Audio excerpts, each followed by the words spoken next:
Hello everyone, कैसे हैं आप? I hope you are well. आप लोग अच्छा काम कर रहे होंगे, अच्छी जगह पोस्टिंग हो गए।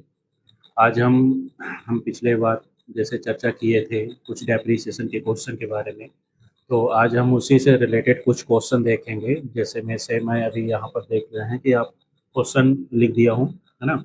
यहाँ पर डेप्रिसिएशन अकाउंटिंग है, और चूँकि वही सीरीज हमारी चल रही है तो पूरा कॉन्सेप्ट क्लियर हो जाए, उसके बाद ही हम नेक्स्ट सीरीज स्टार्ट करेंगे। तो उससे क्या रहेगा कि उससे आपको सीक्वेंस मिल जाएगा, सीक्वेंस के तहत उसको आप अगर क्लास देखकर एक आध भी क्वेश्चन आप लगा लेते हैं तो ये मेरे लिए बहुत बहुत बड़ी बात होगी, है ना? क्योंकि चूँकि सोशल मीडिया का ज़माना है, और इसके साथ-साथ बहुत सारे ऐसे यूट्यूबर हैं जो आप देख रहे हैं कि क्वेश्चन हो, उसमें से आप क्लासेस बन रहा है ना?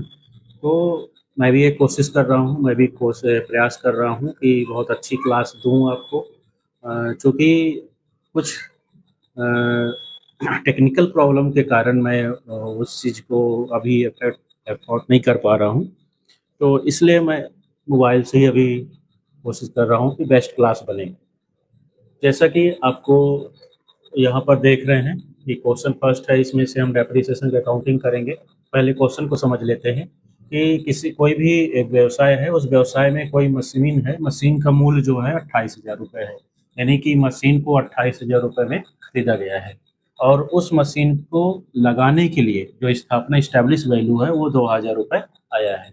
इसके साथ-साथ उस मशीन का जो स्क्रैप वैल्यू है, यानी अवशेष मूल्य, वर्ष के अंत में स्क्रैप वैल्यू है ना? उसका स्क्रैप वैल्यू है उसका 6000 है, और वो मशीन हमारी 6 वर्ष चलेगी। तो यहाँ पर एक और यहाँ पर कॉन्सेप्ट लिखना है कि मशीन जो है, मशीन मशीन खाता हमको prepare prepare prepare machine account.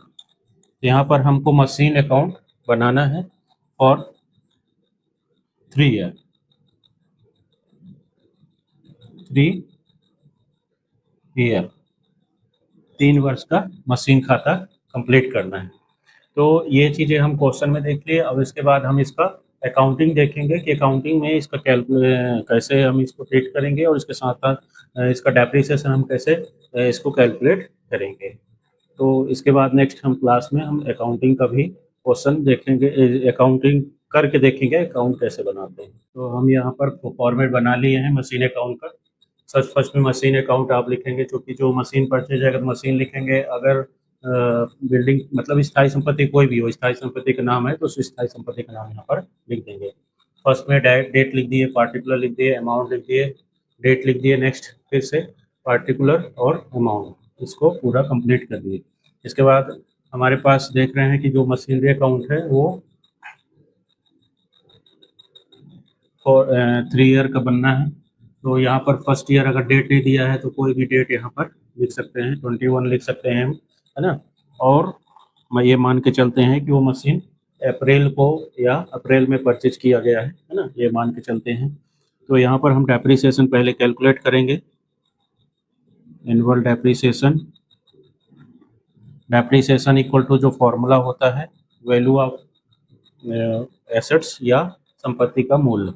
तो संपत्ति का मूल्य हमारे पास कितना क्वेश्चन में दिया है, 28,000। इसके बाद स्टैब्लिश वैल्यू वहाँ पर देख रहे हैं कि 2000 है। इसके साथ साथ स्क्रैप वैल्यू है, स्क्रैप वैल्यू हमारे पास 6000 क्वेश्चन में मेंशन है। इसके साथ जो मशीन है वो 6 वर्ष तक चलेगी, यानी मशीन का जो जीवन काल है वो 6 ईयर है। ठीक है, तो इस टाइप से आप इसको 6 ईयर यहाँ पर डिवाइड कर सकते हैं, 6 ईयर। इसको आप कैलकुलेट करेंगे।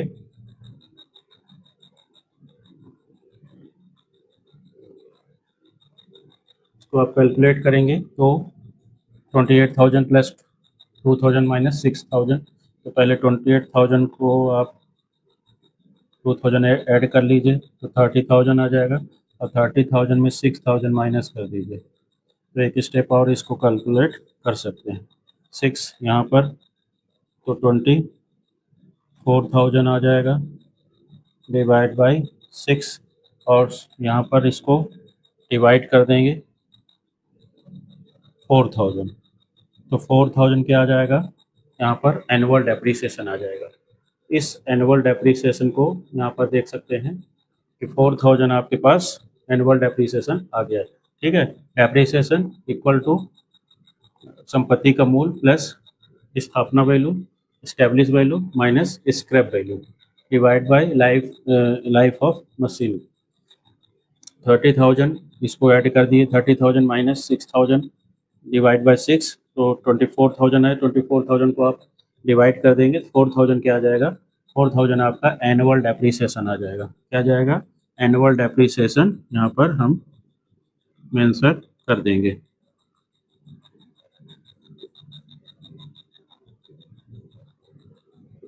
एनुअल डेप्रिसिएशन, ठीक है, या फिर आप डेप्रिसिएशन कर सकते हैं, डीईपी भी कर सकते हैं, कोई दिक्कत नहीं है।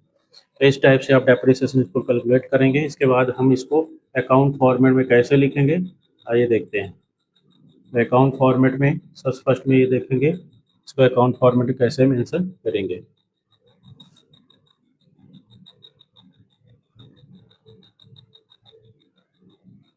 सबसे फर्स्ट में जो machinery, camera display setting,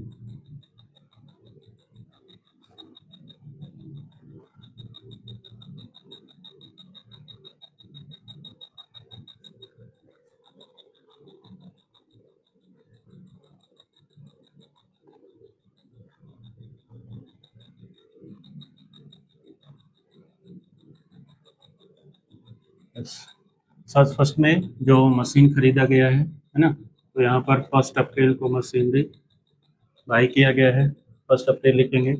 to bank लिख सकते हैं, कैश लिख सकते हैं, ठीक है। तो यहाँ पर हम डायरेक्ट लिख देंगे, यहाँ पर 28,000 का हमारे पास मशीन खरीदा गया है और 2,000 रुपये 2,000 हमारे पास इस्टेब्लिश वैल्यू लगा हुआ है ना, स्थापना मूल्य लगा हुआ है।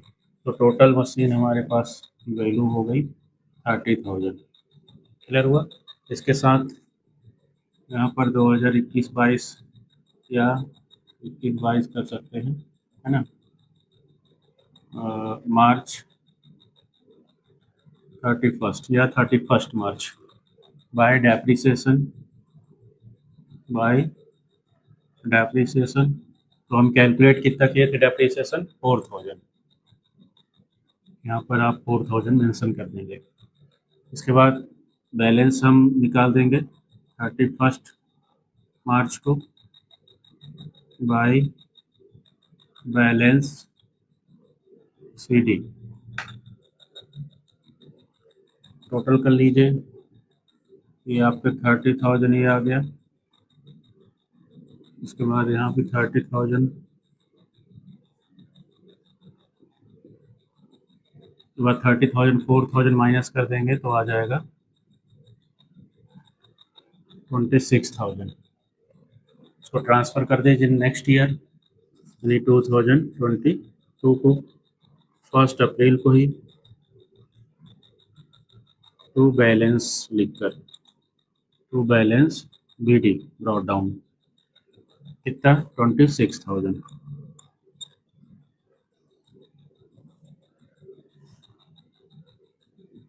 अब यहाँ से आप या तो डायरेक्ट भी, या तो आप फिक्स्ड इंस्टॉलमेंट मेथड्स लगा सकते हैं या डिमिनिशिंग बैलेंस मेथड्स लगा सकते हैं। तो दोनों मेथड्स में से कोई भी मेथड्स हम सॉल्व कर सकते हैं। तो हम अभी फिक्स्ड इंस्टॉलमेंट मेथड से देखते हैं, क्योंकि हमारे पास एनुअल डेप्रिसिएशन है 4,000, उसी को हम कंटिन्यू रखेंगे। तो यहाँ पर नेक्स्ट 2022 है, 31 मार्च बाय डेप्रिसिएशन 4,000 ही, चूँकि स्थायी विधि है इसलिए 4,000 ही लेकर चलते हैं। 3 वर्ष का खाता बनाना है, मार्च बैलेंस निकलेगा, बैलेंस CD कैरी डाउन। तो यहाँ पर आप देख सकते हैं, इसको टोटल करिए 26,000 26,000 और 26,000 4,000 फिर से माइनस कर देंगे, तो ये आ जाएगा 22,000। इसके बाद last year 2023 1 April by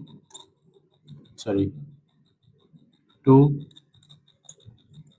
balance BD कितना 22,000। 23 यहाँ लिखेंगे 31 मार्च बाई DEP डेप्रिसिएशन अकाउंट 4,000। स्थायी विधि में हरास चेंज नहीं होता है, इसलिए उसी को ही कंटिन्यू रखेंगे। क्लियर हुआ? हरास का जो अमाउंट है वो कंटिन्यू चलते ही रहता है जब तक कि संपत्ति का मूल्य 0 ना हो जाए। ठीक, यहाँ पर बैलेंस CD कर देंगे। बैलेंस आप निकाल सकते हैं 22,000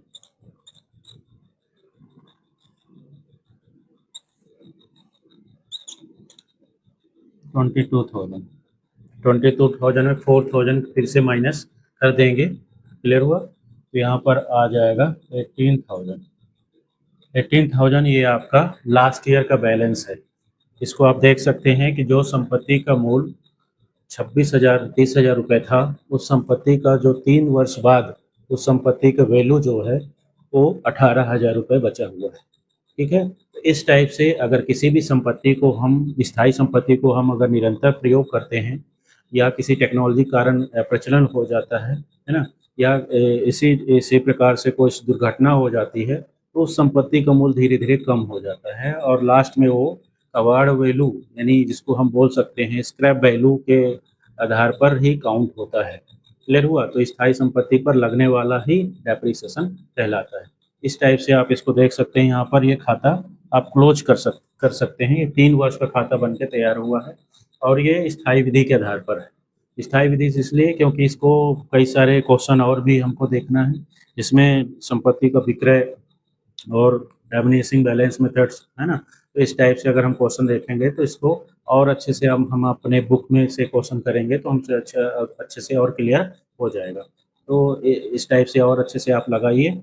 इसके बाद हम नेक्स्ट क्लास में फिर से कंटिन्यू रखेंगे। तब तक के लिए नेक्स्ट वीडियो फिर से कंप्लीट करेंगे, है ना। इसके बाद अभी इसको यहीं पर ब्रेक करते हैं। Thank you.